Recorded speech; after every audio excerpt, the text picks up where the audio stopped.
नमस्कार दोस्तों, स्वागत है आपका अपने YouTube चैनल जिसका नाम है टेबल टर्मिनल।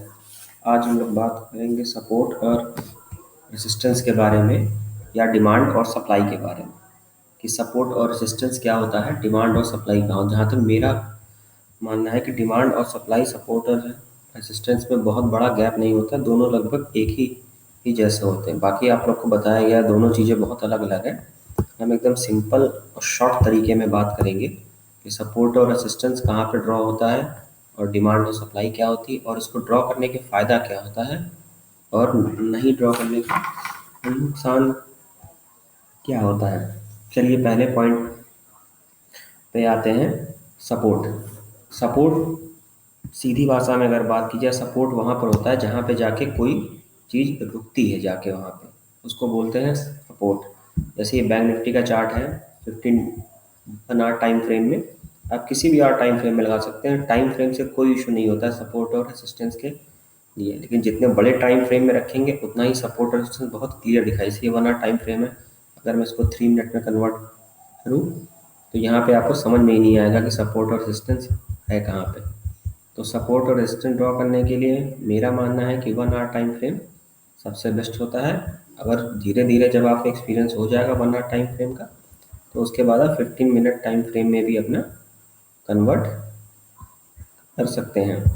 तो हम बात करेंगे 1 आवर टाइम फ्रेम के हिसाब से कि सपोर्ट रेजिस्टेंस कैसे ड्रॉ होता है। सपोर्ट मतलब मैंने बताया जो चीज़ बार बार कहीं पे जाकर रुकती है, रुके या थोड़ी देर ही रुके, वहाँ पे कम से कम 7-8 कैंडल का जहाँ पे होल्ड करती है, वो होता है सपोर्ट।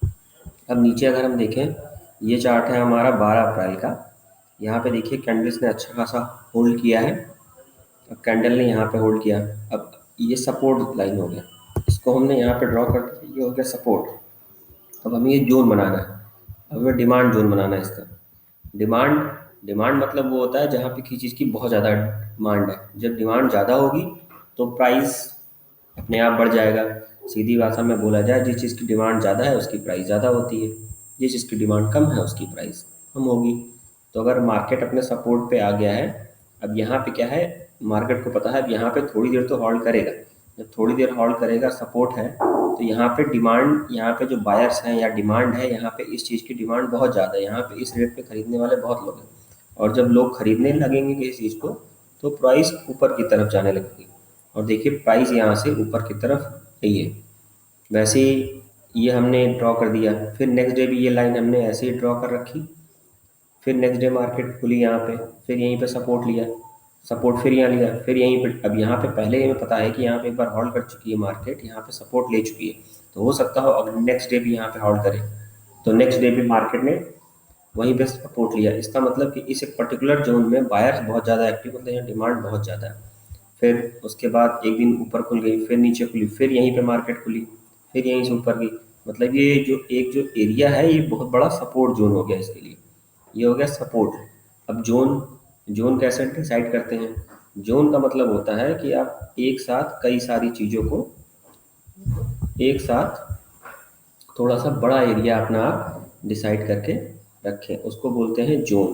तो जोन ड्रॉ करने, जोन जो होता है, एक एक जो जोन होता है, जैसे मान लीजिए हमने ये निकाल लिया प्राइस रेंज यहाँ से, तो जोन जो है, हम अगर बात करें तो यहाँ से लेके यहाँ तक का जो इसका बॉटम ले लिया हमने, यहाँ पे इस वाली कैंडल का जो है वो हमने बॉटम ले लिया।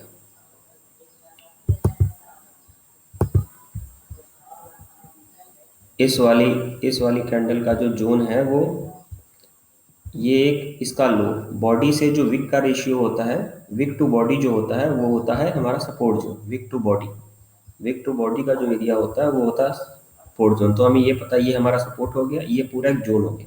तो मार्केट अगर इस जोन में आएगी तो थोड़ी देर तो होल्ड करेगी करेगी, उसके बाद मार्केट ऊपर जाए या नीचे जाए, वो उस समय का टाइम डिसाइड करेगा कि बायर्स कितने हैं मार्केट में या वहाँ पे डिमांड कितनी है किसी चीज़ की। लेकिन ये कंफर्म है कि अगर इस पर्टिकुलर सपोर्ट पे मार्केट आती है तो एक बार तो हॉल्ट करेगी करेगी, चाहे कम से कम 10 मिनट, 15 मिनट, 20 मिनट यहाँ पे हॉल्ट करनी ही चाहिए मार्केट, तभी ये जोन कंप्लीट होता है।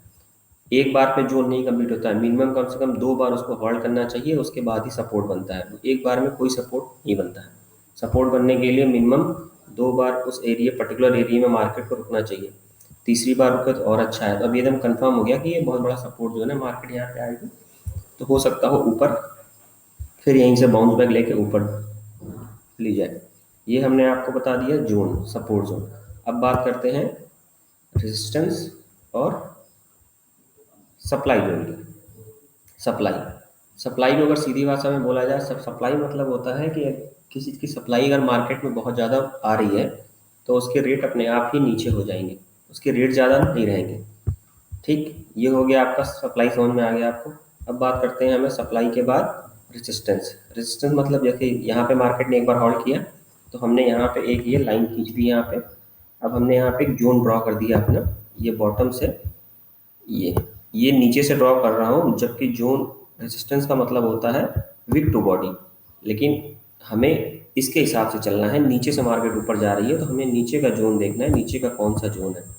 नीचे के लिए ऊपर मार्केट आएगी तो कौन सा रेजिस्टेंस जोन ड्रॉ होगा। अब हमने इस पर्टिकुलर एरिया को यहाँ पे हमने मार्क कर दिया। अब ये पूरा एरिया जो है वो अपना हो गया है एक तरीके का रेजिस्टेंस। तो मार्क, अब नीचे आपको सपोर्ट पता हो गया, रेजिस्टेंस पता हो गया। अब आपको ये पता है अगर मार्केट यहाँ से बाउंस बैक लेके कोई अगर कैंडल पैटर्न बनाती है, प्राइस एक्शन का एक बुलिश पैटर्न बना रही है कैंडल, ऐसे नहीं यहाँ पे ट्रेड ले लेंगे तुरंत ही सपोर्ट पे है बस ट्रेड एंट्री ले लो, और ऐसा नहीं होता। यहाँ पे अगर कोई अगर बुलिश पैटर्न बना रही है कैंडल, जब बुलिश पैटर्न बना लेगी कैंडल, उसके बाद ही हम यहाँ पे ट्रेड एग्जीक्यूट करेंगे। टोटल कंफर्मेशन के बाद एसएल रहेगा हमारा, जिस कैंडल में ट्रेड ले रहे हैं उसके पीछे की 2 कैंडल का लो एसएल रहेगा। ये ऊपर तक। अब हमें ये पता है कि यहाँ सपोर्ट से चल रही है मार्केट, तो एक बार तो रेजिस्टेंस के पास जो है, एक बार जो है मार्केट वो रेजिस्टेंस के पास जाएगी ही जाएगी मार्केट। तो हमने यहाँ पे ट्रेड लिया, जितना हमारा एसएल था उसके हिसाब से हमें टारगेट मिला, हम बेच के बाहर निकल गए। या हमारा अगर एसएल की लिमिट ज़्यादा है, हमें ज़्यादा ट्रेड लेना है, तो यहाँ तक हम वेट कर सकते हैं, क्योंकि यहाँ पे कोई और सपोर्ट था नहीं, इसके अलावा यही सपोर्ट था। एक सपोर्ट ये था, सॉरी, एक ये था रेजिस्टेंस। क्यों? क्योंकि मार्केट यहाँ से ओपन यहीं से नीचे आ गई। तो अब हम एक टेम्परेरी जो है उसको भी हम मान सकते हैं कि एक टेम्परेरी रेजिस्टेंस ये है हमारा। अगर ये अगर मार्केट ब्रेक करती है तो उम्मीद है कि इसके ऊपर मार्केट निकल जाएगी। ये टेम्परेरी बन गया हमारा, एक टेम्परेरी रेजिस्टेंस है। फिर मार्केट यहाँ गैप डाउन खुली। अच्छा, जब भी मार्केट गैप डाउन या गैप अप खुले तो इसका मतलब ये नहीं हो गया कि हमारा सपोर्ट और रेजिस्टेंस जो है वो ब्रेक हो गया है। सपोर्ट रेजिस्टेंस ब्रेक तक उसी सेंस में होता है जब तक वो फ्लैट खुल के मार्केट उसको काटे ना, उसके आसपास होल्ड करता है। अगर गैप अप गैप डाउन खुल गया है तो मार्केट को जो है वो सपोर्ट और रेजिस्टेंस ब्रेक नहीं मानते। हो सकता हो मार्केट नीचे सपोर्ट लेके फिर वापस लिया आपने, तो इसका मतलब ये नहीं कि यहाँ से ब्रेक हो गया तो वो नीचे की तरफ ही मार्केट आ जाएगी। ये हमारा हो गया सपोर्ट और रेजिस्टेंस, जो हमने आपको प्रॉपर समझा दिया। ये रेजिस्टेंस वो जोन है जहाँ से मार्केट अगर नीचे से आती है बढ़ते बढ़ते तो वहाँ पे आके थोड़ी देर रुकनी चाहिए, रुकने के बाद उसको काटे तो कोई दिक्कत। लेकिन वहाँ मार्केट रुकेगी, अगर मार्केट वहाँ रुक नहीं रही है तो सब वो रेजिस्टेंस नहीं है। और अगर नीचे ऊपर से मार्केट नीचे आ रही है तो सपोर्ट जोन पे आने के बाद थोड़ी देर मार्केट को हॉल्ट करना चाहिए। अगर वहाँ पे हॉल्ट नहीं कर रही है तो फिर वो सपोर्ट जोन नहीं है, फिर वो माइनर सा है, थोड़ा सा कुछ बायर्स कहीं से आए होंगे इमरजेंसी में, वो अपना परचेज क्यों हल्का सा मार्केट को अपने अपोजिट ले गए होंगे, इसलिए तो थोड़ा सा वेट करना चाहिए। मार्केट कम से कम वहाँ पे 7-8 क्विंटल का हॉल्ट बनाए, और उसके बाद एक प्राइस एक्शन बनाए बुलिश या बियरिश सपोर्ट रेजिस्टेंस पे, उसके बाद उसमें ट्रेड को एग्जीक्यूट करना चाहिए। तो ये दोनों चीज़ें बता दिया। और सपोर्ट और रेजिस्टेंस पे आप अगर बाई करते हैं तो एसएल आपको छोटा रहेगा, टारगेट आपका बड़ा हो जाएगा। अब हमें ये पता है एक यहाँ से टेम्परेरी यहाँ से फॉल हुआ है, इतना गैप अप खुला है, तो ये टेम्परेरी हो गया रेजिस्टेंस। अगर हम सपोर्ट पे बाई करते हैं तो हम ये पता है सपोर्ट पे बाई करके हम यहाँ तक के टारगेट का अपना जो है वेट कर सकते हैं। टेम्परेरी एक रेजिस्टेंस है तो यहाँ तक का टारगेट हम एक प्रॉफिट बुक कर लेंगे। फिर उसके बाद अगर यहाँ पे कोई बुलिश पैटर्न अगर बना रही है मार्केट ऊपर की तरफ जाने के लिए तो उसके बाद हम फिर यहाँ पे ट्रेड एग्जीक्यूट करके अगले रेजिस्टेंस तक का टारगेट का वेट करेंगे। या हमारा टारगेट उससे पहले कंप्लीट हो गया तो उसके पहले निकल लेंगे। ये भी सपोर्ट है, सपोर्ट सपोर्ट रेजिस्टेंस। देखिए रेजिस्टेंस रेजिस्टेंस जोन जो होता है, बॉडी टू वीक का जो रेशियो होता है वो होता है एक जोन, वो जोन हो गया। तो आपको जोन ड्रॉ करना है, जोन ड्रॉ करके ट्रेड करने में ज़्यादा ईजी रहता है। हमें ये पता है कि जब इस जोन के ऊपर निकलेगा तभी ट्रेड लेना है, या इस जोन के नीचे निकलेगा तो ही ट्रेड लेना है।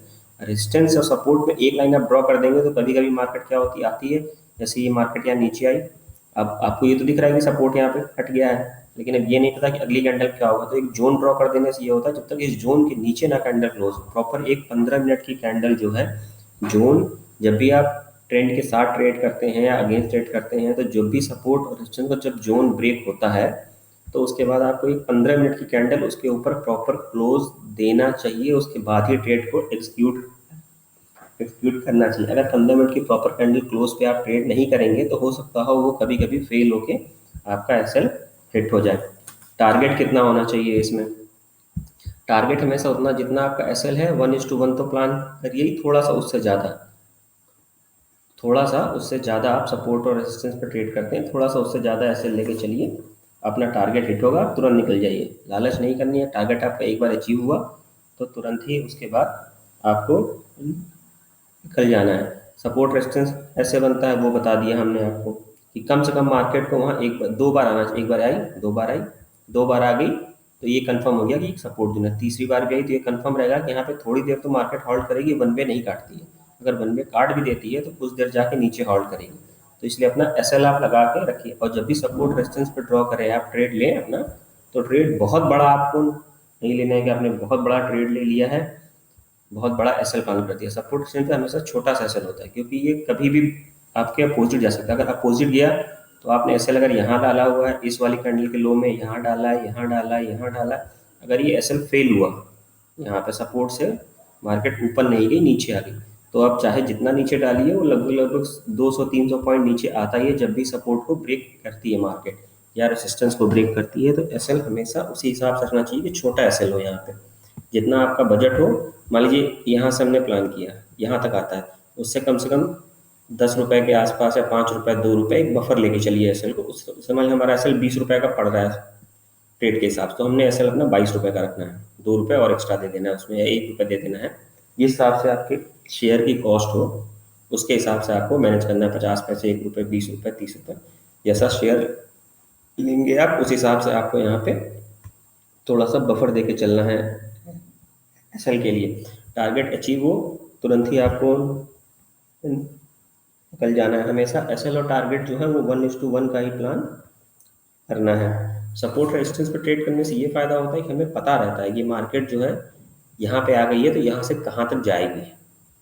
अगर बीच में कोई थोड़ा बहुत सपोर्ट होगा, रेजिस्टेंस होगा या सपोर्ट होगा तो वहाँ पे थोड़ी देर होल्ड से मार्केट ऊपर गई, थोड़ा ऊपर गई, नीचे आई, होल्ड करी, फिर ऊपर गई, तो ये पता था कि यहाँ पे अगर एक रेसिस्टेंस जोन है तो यहाँ पे थोड़ी देर तो होल्ड करेगी करेगी मार्केट, रिएक्ट करेगी, उसके बाद ही ऊपर निकलेगी।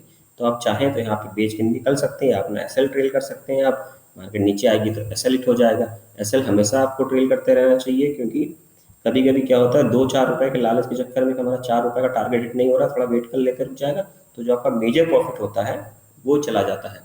इसलिए एसएल को हमेशा जैसे ही आपको लगता है कि हमारा टारगेट के नियरेस्ट आ गया है, टारगेट हमारा 90% अचीव हो गया, 10% बचा है, तो एसएल को हमेशा अपने कॉस्ट के ऊपर मूव कर देना चाहिए ताकि अगर मार्केट वहाँ से रिवर्स हो तो आपका उसमें ब्रोकरेज भी ना जाए, सब कुछ आपको स्ट्रेट से मिल जाए। कभी कभी क्या होता है 2 रुपए के चक्कर में आदमी बैठा रहता है तो वो एसएल जो है वापस मार्केट घूम के आती है, एसएल खा जाती है। तो इतना आपने 100 रुपये आपको मिल रहे थे ट्रेड में, आप 10 रुपए के लिए बैठे हैं 110 मिल जाए, अब वो 100 रुपए भी आपके गए प्लस जो एसएल आपने प्लान किया था वो भी गया। तो 10 रुपए से अच्छा है कि आप 100 रुपए तो ना जाए लेकिन उसमें 20 रुपए तो आ जाए, क्योंकि आपका ब्रोकरेज तो आ जाए। उस ट्रेड का इतनी मेहनत से ट्रेड बनता है तो हम क्यों प्लान करेंगे कि उस पर हम एक भी ज़्यादा एसएल दें। अब बात करते हैं अगली कैंडल की।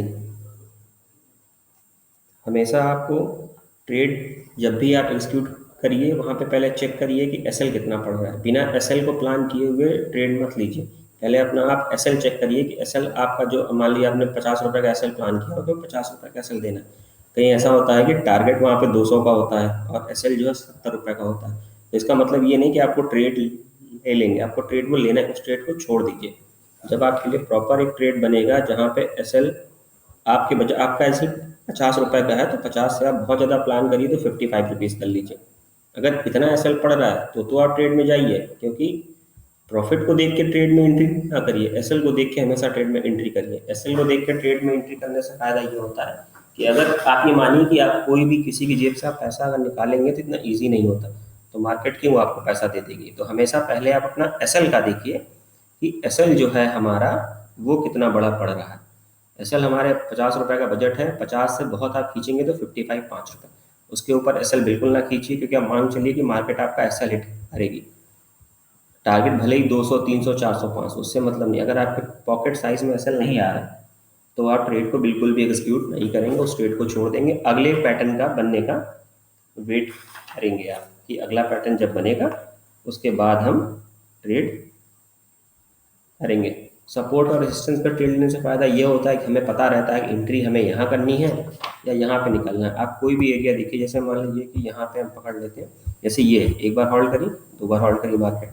अब हमें पता है कि यहाँ मार्केट कई बार होल्ड कर रही है, तो यहाँ पे हमने अब ये रेसिस्टेंट है, देखिए यहाँ पे हिट किया एक बार, दूसरी बार यहाँ हिट किया, तीसरी बार फिर यहाँ पे हिट किया। अब हमें ट्रेड इसके ऊपर कब लेना था, जब ये कैंडल प्रॉपर इसके ऊपर क्लोज कर दे 15 मिनट की, वो भी अच्छी खासी बुलिश कैंडल क्लोज कर दे, उसके बाद ही हमें यहाँ पे ट्रेड एग्जीक्यूट करना है। अब यहाँ पे किसी ने, ये तो 1 आवर टाइम फ्रेम में है, अगर मैं इसको छोटे टाइम फ्रेम में लगाऊं 5 मिनट के हिसाब से, 5 मिनट लगाऊं, 15 मिनट टाइम फ्रेम के हिसाब से, 15 मिनट टाइम फ्रेम के हिसाब से यहाँ लगाया मैंने, ये प्रॉपर कैंडल क्लोज कर दी है, क्लोज कर दी है। अब यहाँ पे एक रेड कैंडल अब हमें ट्रेड कर लेना, एक कैंडल क्लोज कर दी, ये कंफर्म हो गया। अगली कैंडल बन जाए एक प्रॉपर कि हाँ ये ट्रेंड कंटिन्यू हो गया है, एक कैंडल और बने ग्रीन, क्योंकि यहाँ पे गैप अप खुल गया है तो हो सकता हो मार्केट नीचे आ जाए। और दूसरी बात, ट्रेड यहाँ पे क्यों नहीं लेना है, क्योंकि देखिए यहाँ हमने लाइन अभी ड्रॉ की थी, ये रेजिस्टेंस जोन था, रेजिस्टेंस रेजिस्टेंस, अब ये भी रेजिस्टेंस है, तो हो सकता हो मार्केट यहाँ से घूम के नीचे आ जाए। तो पहले यहाँ पे मार्केट जब भी कहीं भी ब्रेक करे रेजिस्टेंस या सपोर्ट को, तो तुरंत ट्रेड नहीं लेना है। आपको मैंने शुरू में बोला था कम से कम यहाँ पे 8-10 कैंडल बननी चाहिए, यहाँ पे होल्ड करनी चाहिए मार्केट को, उसके बाद ही ट्रेड लेना चाहिए ऊपर का या नीचे का। लेकिन जब तक मार्केट होल्ड ना करे तब तक आपको ट्रेड नहीं करना है वहाँ पे। अब यहाँ पे क्या हुआ, मार्केट ने होल्ड बिल्कुल नहीं किया, एक कैंडल गई ऊपर, ये दूसरी बनी, तीसरी कैंडल मार्केट नीचे आ गई। जब नीचे आ गई तो ट्रेड लेने कम से कम 7-8 कैंडल का हॉल्ट चाहिए ही चाहिए आपको। अगर 7-8 कैंडल से कम का हॉल्ट है तो आपको ट्रेड करना ही नहीं है उस जोन के लिए, उस जोन को छोड़ देना है कि वहाँ पे हमें वो ट्रेड लेना ही नहीं, क्योंकि हमारा एसएल अलाउ कर रहा है, एसएल बहुत बड़ा पड़ेगा। और यहाँ पे अगर ट्रेड आप लेते भी हैं तो एसएल कहाँ डालेंगे, टॉप पे एसएल, यहाँ पे ट्रेड अगर आप लेते भी हैं तो एसएल कहाँ डालेंगे, एसएल आपका इस वाले जोन पे आएगा। मान लीजिए अब ट्रेड हमें लेना है यहाँ पे, एसएल हमारा आएगा इस जोन पे, यहाँ हम ट्रेड इस 15 मिनट के टाइम फ्रेम पे भी अगर हम ट्रेड को अगर हम एग्जीक्यूट करते हैं, मान लीजिए यहाँ पे ट्रेड अगर बाई करते हैं तो एसएल कहाँ पड़ेगा, एसएल हमारा ये पड़ेगा, ये सपोर्ट जोन। अब यहाँ से यहाँ तक कितने पॉइंट होगा, देखिए यहाँ पे आपने बाई किया 180 पे, यहाँ पे आपने एसएल डाला 600 पॉइंट का एसएल तो देंगे नहीं। तो इसीलिए अभी भी कभी भी एसएल बड़ा पड़े तो इसका मतलब वो ट्रेड गलत है, वो ट्रेड लेना ही नहीं है। एसएल अगर पॉकेट साइज में आए तो ही ट्रेड लेना है, क्योंकि अगर एसएल बड़ा पड़ रहा है तो वो खुद ही बता देगा कि एसएल बहुत बड़ा पड़ रहा है, वो ट्रेड आपका सही नहीं है, उस ट्रेड को आप अवॉइड, उस ट्रेड को आप अवॉइड करिए। उसके बाद बारी आती है हमें बताने की, और हमेशा जब भी आप ट्रेड करिए, कभी भी करिए, बीच में भी एंट्री लेंगे तो हमेशा सपोर्ट और रेजिस्टेंस तक का मार्केट को आने का वेट करिए। सपोर्ट पे आने दीजिए या रेजिस्टेंस पे आने दीजिए, सपोर्ट पे आ रही मार्केट, जब तक ये बुलिश पैटर्न ना बना दे तब तक यहाँ पे ट्रेड नहीं लेना है। और रेजिस्टेंस पे गई, जब तक बियरिश पैटर्न ना बना दे तब तक ट्रेड नहीं करना है। टारगेट जो भी आपका रहेगा वो हमेशा एसएल के अकॉर्डिंग रहेगा, एसएल से 1:1 या 1 से थोड़ा सा ज़्यादा रहेगा। एसएल मैंने बता ही दिया, जो भी आप एसएल मान के चलते हैं कि हमें दिन में 1,000 रुपये का नुकसान होगा तो हम बियर कर लेंगे, तो उस हिसाब से आप प्लान करके चलिए। अगर 1,000 से ऊपर का एसएल पड़ रहा हो, 1200, 1600, 1800, तो उस ट्रेड को छोड़ के अवॉइड करिए, अगले ट्रेड का वेट करिए आप। सपोर्ट रेजिस्टेंस बता दिया, सपोर्ट जो होता है body to wick to body होता है, और रेजिस्टेंस जो होता है वो, रेजिस्टेंस जो होता है वो बॉडी टू विक होता है। ये आपको ये आपको बता दिया। अब हम लोग नेक्स्ट वीडियो जब हम लोग पोस्ट करेंगे उसमें हम बताएंगे आपको कि कैसे आपको जो है फिबोनाची के हिसाब से ट्रेड करते हैं, सपोर्ट रेजिस्टेंस को मिक्स करके, कि सपोर्ट और रेजिस्टेंस जब फिबोनाची के हिसाब से मिक्स होता है तो उसमें किस हिसाब से ट्रेड बनता है। सपोर्ट रेजिस्टेंस आपको क्लियर कर दिया मैंने। सपोर्ट और रेजिस्टेंस के रिगार्डिंग अगर कोई क्वेरी हो तो कमेंट में आप पूछ सकते हैं। हमारा नया चैनल है, इसको लाइक सब्सक्राइब शेयर कर सकते हैं, वीडियो पसंद आए तो लाइक कर सकते हैं। ना भी पसंद आया, आप आखिरी तक बैठ गए हैं, तो भी एक लाइक तो बनता ही है। इतना क्लियर किया है वीडियो में मैंने। सपोर्ट और रेजिस्टेंस बता दिया। आप कभी भी कंफ्यूज ना हो, ये सपोर्ट रेजिस्टेंस डिमांड सप्लाई दोनों चीज़ ऑलमोस्ट लगभग एक है। डिमांड मतलब वो जहाँ पे चीज़ की डिमांड ज़्यादा है, जब डिमांड ज़्यादा होगी तो यहाँ मार्केट अटकेगी, अटकेगी मतलब तो सपोर्ट हो गया। सप्लाई मतलब वो यहाँ पे सप्लाई ज़्यादा है, यहाँ पे खरीदार बहुत ज़्यादा है, यहाँ पे बेचने वाले लोग कम है, यहाँ पे बेचने वाले ज़्यादा है, खरीदार कम है। जब बेचने वाले रेट बेचेंगे तो अपना सस्ता गिरा के बेचेंगे, महंगे जब ये लोग खरीदेंगे तो ये बेचने वाले बिजनेस का सीधा नियम है, कम में खरीदो ज़्यादा में बेचो। अब आप यहाँ पे जब सपोर्ट ले रहे हैं यहाँ पे, तो अब यहाँ पता है हमें कि यहाँ कम में खरीदना है, ज़्यादा में बेचना है। अब ये लोग पहले से ऑलरेडी खरीद के बैठे हैं, ये लोग पहले से ही बेच के बैठे हैं, तो ये नीचे आएंगे तो ये लोग यहाँ खरीद लेंगे, तो इनको प्रॉफिट हो जाएगा। तो डिमांड सप्लाई सपोर्ट रेजिस्टेंस में आप बिल्कुल भी कंफ्यूज ना हो। एक बार समरी पूरी कंप्लीट कर देता हूँ मैं।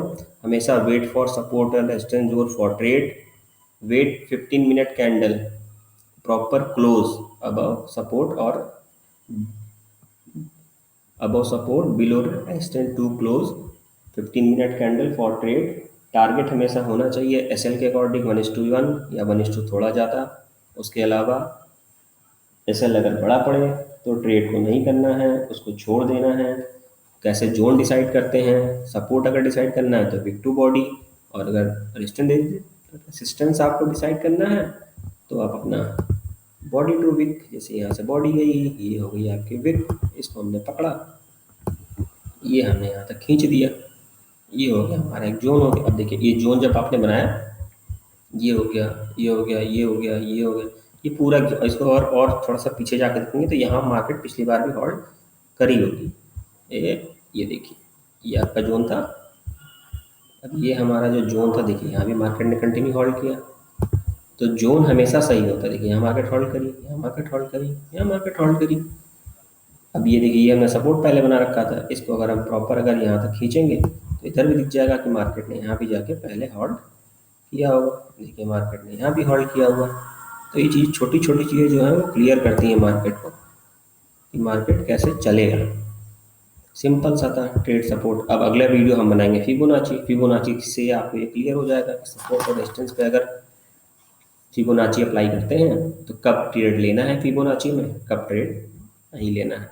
अगर आप चाहते हैं अगला वीडियो बनाएं हम, तो please share, subscribe and like और कमेंट में पोस्ट करिए नेक्स्ट वीडियो फिबोनाची के लिए।